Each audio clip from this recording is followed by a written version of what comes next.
One thing us humans seem to find really difficult is self-love and acceptance. So I've been cultivating this 4-step process. I don't know why it's a 4-step process, but the mind seems to enjoy a few steps. It makes it linear, doesn't it? And it makes it easy for the mind to grasp.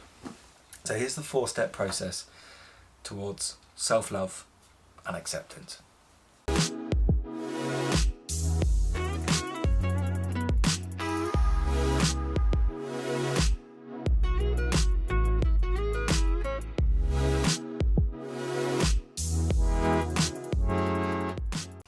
So there's a few foundational principles that I just need to introduce very roughly, just in case somebody who's new comes in and they can fully understand the concept without it sounding crazy or mismatched. So we have an ego. What's the ego? Well, the ego is that negative voice that we recognise in our minds. It's not us, because we're the one watching that negative voice play out, but it comes in and talks to us. It says you, or it says I, or it says we. It makes an identity, doesn't it, out of this one in the mind, and we believe that into existence, and we believe that to be ourself. It's not. We're the one watching it as it plays itself out, and it's the one talking to us. There's not two of us, is there? But this ego, this identity, implies that there's separation inside of us. It implies that there's me and this extra identity in the mind. But that's just not true. So the mind likes to create this idea of separation, doesn't it? So separation doesn't feel necessarily that nice, because we have to leave the wholeness of who we are to believe that one in the mind into existence, so that we feel separate from that which we are, the feeling of who we are, or what we call in yoga dynamic stillness, or what Eckhart Tolle calls beingness or presence, what other people might call now. This experience of now, or this feeling of now, perhaps what Abraham Hicks describes as the vortex, is all this experience of now, this dynamic stillness, this feeling vibration of who we are, this presence. So the mind is the one, or the ego is the one, that likes to create separation from that presence. And having an identity is fine, we all need it, right, to go about our lives and to work and live in society. But it's okay to put that mask on, but a lot of us forget to take that mask off at the end of the day. And we become that identity in the mind. We become this one that's been wronged. We know this voice, don't we? And we become this one that's sometimes superior to other people. And we become this one that's judging others. It was never us. It was just a play in our consciousness. It was just a believed in identity. It was just a thought in the mind. But it creates separation. How does it feel to judge another? Well, it creates an elevated sense of self so that we feel better than others, which is an illusion. Nobody's better than another person. We're all one. We're all the same. Or perhaps it feels less than another person. You know, this ego will make us feel inferior to other people, and this seems to be most people's experience of life, and then it gets scared and worried. But it's just an identity, it's just a thought believed in the mind, or what we call the ego. So, this ego is the one that we want to integrate into our system. Some spiritual teachers talk about the ego being something to push away, and something to make an enemy out of. And that's okay, I suppose. It's good to create a separation inside of us, maybe, to see that it's separate. But after that, we have to integrate it, right?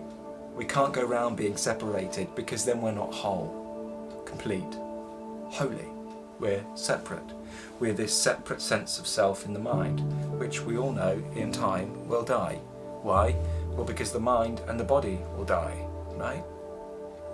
The brain will die. Now, is the mind localized in the brain? Well, we don't know, but we'd probably say yes. So when the body dies, that identity will die. So do we want to be identified with that which dies? Well, for me, no. Because that causes so much unnecessary pain. Because there's something in us, seemingly, that is watching that play in the mind. Alright, so what could we do then? Here comes the 4-step process to loving ourselves. What could we do with this one that likes to create separation? Well, what does it do? The mind comes in with a thought of, you're not doing enough work. How does that make us feel? Crap, we feel separated, right? Or it might say, you're never going to get that girl that you want. How does that feel? It feels crap, and we feel separated from the wholeness of who we are. Or it comes up with many, many different limiting beliefs about ourselves that we recognise, or at least perhaps we don't recognise, but we begin to, as we wake up, we begin to recognise, this is just the beliefs that have been given to me by my parents, or have been given to me by the external world, and I'm now choosing to believe in them. See, our free will is in our beliefs. Our free will is whether we believe these things or not, or whether we want to create a better code for ourselves to live from. Do we like the code that's been passed down to us and imprinted into our system? Most of the time the answer is no. So do we want to change that code and create a more enlightened version of ourselves so that we may experience freedom in this life, and the many variations that freedom represents, be that monetary or just emotional or whatever's going on inside of us, right? So to create separation doesn't feel good, and the mind is doing that with our thoughts, with these beliefs, with these thoughts believed in by ourselves. So do we have an opportunity to stop that separation?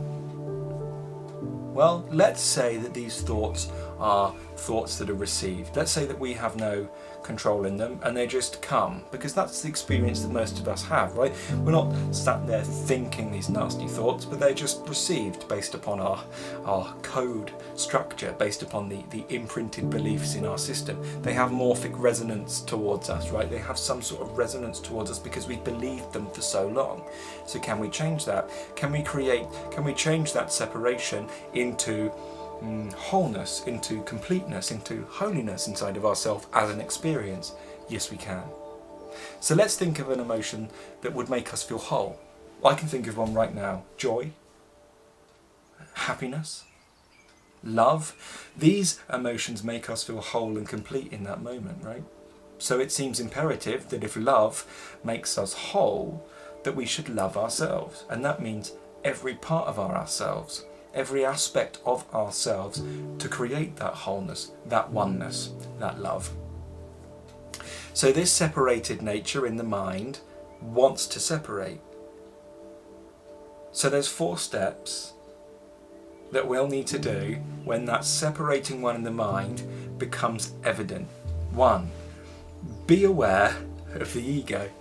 Become aware, become conscious that the mind is bringing in fear-based beliefs. Let's just see it as a test. Isn't it just a test from a higher power, perhaps? Are we going to believe that which limits us? Are we going to believe these limiting beliefs that the mind brings to us? That's our free will, isn't it? The only issue with these thoughts is we believe them. And when we believe them, that becomes our reality. We really are creating our own reality, right? So if a thought comes, we must become aware of it. If a thought becomes that we don't like, or that limits us, we must 1, become aware of it. Step 2, thank it. Now that seems weird, doesn't it? It seems totally counterintuitive. Why on earth would I thank a thought that limits me? Well, because that limiting thought, that limiting idea, is kind, really. It's just trying to protect you. Why might I have a limiting thought? Well, what might my limiting thoughts be? Oh, this video's, you're not worthy of creating content that people resonate with. You have all of these ideas, but don't post them because no one will care. That's my mind, okay? Well, that's fear, isn't it? These are fearful thoughts, false evidence appearing real, fear. These are fearful thoughts, but they're trying to protect me. Well, how are they trying to protect me? That makes no sense. Well, they're trying to protect me from getting hurt. They're trying to stop me from taking the action and getting vulnerable that might get me hurt, that did in the past get me hurt. By being myself, I got hurt because I wasn't accepted. This isn't a sob story, but this is most of the codes that we're working with, isn't it? That we're imprinted in this life, is that I'm not enough. I can't be who I am because I've been who I am and I just got rejected or hurt.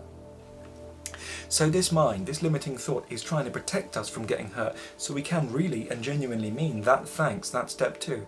Thank that thought, thank you for trying to protect me. Thank you. But I'm intelligent enough to see that I don't want to live from fear anymore, because this fear is actually holding me back from my purpose, from really giving, from really serving, and being the fullness of who I am.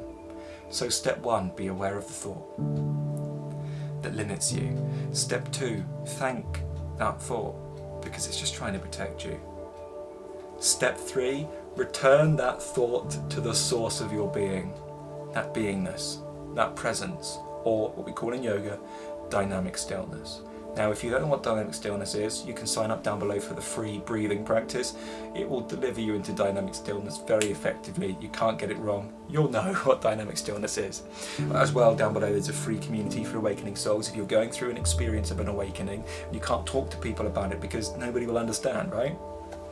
As well, you can sign up for one-to-one coaching down below. It's not free. It's free to apply, but the coaching isn't free. Of course, I have to eat. This is my job. I'm a yoga teacher. And, fourthly, you can there's some affordable group calls that I've been creating, and people seem to be getting a lot from them, so you can sign up down below for the affordable group calls. They happen every week.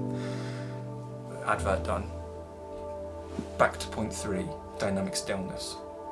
Bring that thought into dynamic stillness, into the presence. Just connect. Feel your body.